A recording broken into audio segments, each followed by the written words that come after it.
Hi friends, welcome to Kanchana's kitchen. Today recipe వచ్చేసరికి గులాబ్ జామున్లు అండి. ఇవాళ మాకు గులాబ్ జామున్ తినాలనిపించింది, సో చేసుకుంటున్నాము.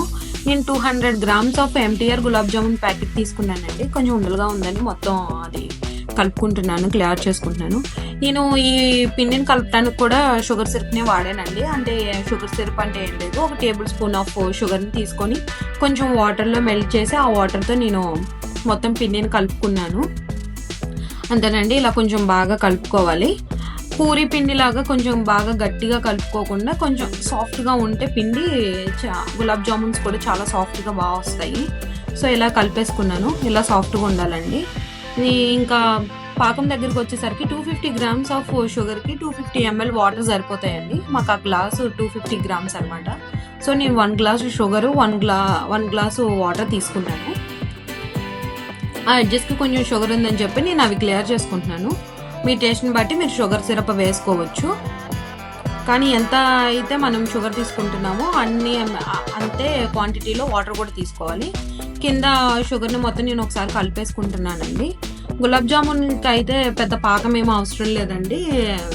నార్మల్గా ఆ షుగర్ కలిపి కొంచెం కరిగిన తర్వాత కొంచెం మరిగితే సరిపోతుంది. మొదటి పాకం తీగ పాకం అయితే అలాగేం అవసరం లేదు.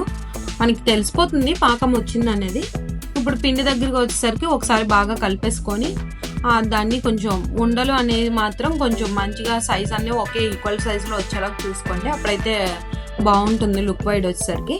నేను ఇక్కడ గట్టిగా ప్రెస్ చేస్తూ ఉండలకి పైన క్రాక్స్ రాకుండా కలుపుకోండి. నేను ఇక్కడ నుంచి పెద్ద సైజ్ చేసేసుకున్నాను.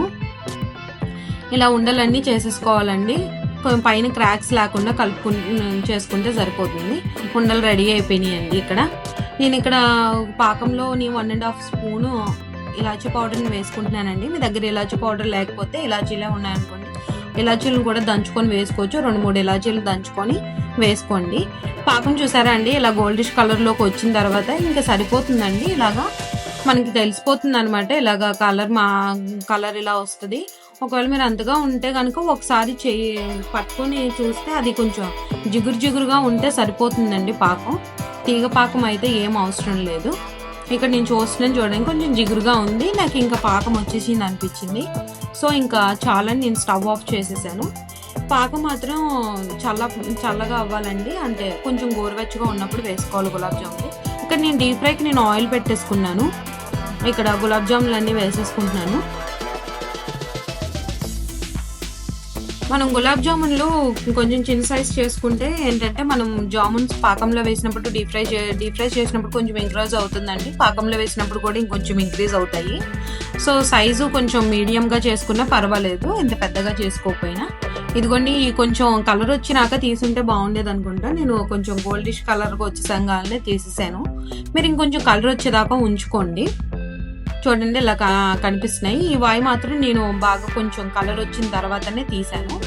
అంటే ఇంకొంచెం డార్క్ అయిన తర్వాత తీసాను. మీకు లాస్ట్లో అవుట్పుట్లో కనిపిస్తుంది చూడండి. ఇలా చేసేసుకోవాలండి. ఇంకా చాలా ఈజీగా చేసుకోవచ్చు. ఇదిగో చూడండి, నేను అది కలర్ వచ్చిన తర్వాతనే కొంచెం కలర్ డార్క్ అయినాక తీసాను. ఎమ్మీగా రెడీ అయిపోయినాయి అనమాట గులాబ్ జామున్స్. చాలా టేస్టీగా ఉన్నాయి, చాలా బాగున్నాయి.